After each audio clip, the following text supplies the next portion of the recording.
ব্রাজিলের ৬১ জনকে গ্রেফতারের নির্দেশ দিয়েছে আর্জেন্টিনার জাস্টিস সিস্টেম।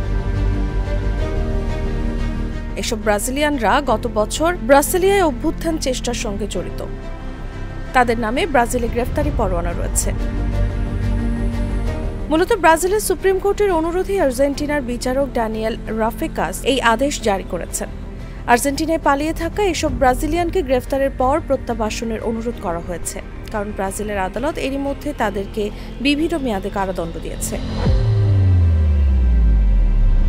২০২৩ সালের জানুয়ারিতে সাবেক ডানপন্থী নেতা জাইর বোলসোনারোর হাজার হাজার সমর্থক ব্রাজিলের প্রেসিডেন্ট প্রাসাদ, কংগ্রেস ও সুপ্রিম কোর্টে হামলা চালায়।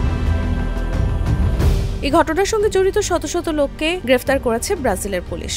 নির্বাচনে জালিয়াতির দাবি করে তারা নবনির্বাচিত বামপন্থী নেতা লুইস ইনাসিও লুলা দা সিলভাকে ক্ষমতাচ্যুত করতে সশস্ত্র বাহিনীর হস্তক্ষেপ চেয়েছিল।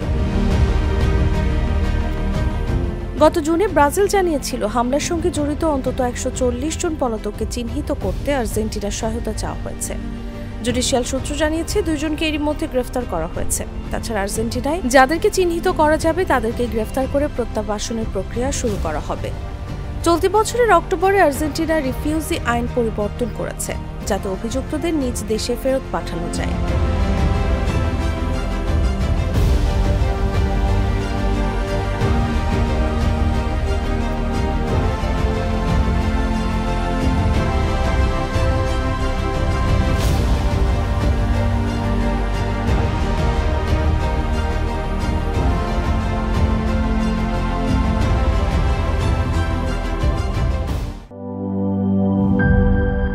Cheer up!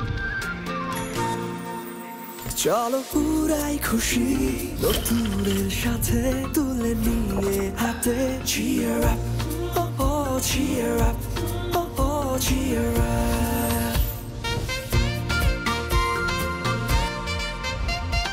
চুমুকে চুমুকে enjoy the life চলো পুরাই খুশি তুলে নিয়ে হাতে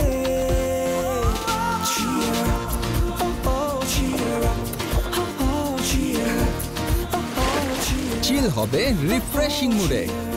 চিয়ার আপ, চলো উড়াই খুশি।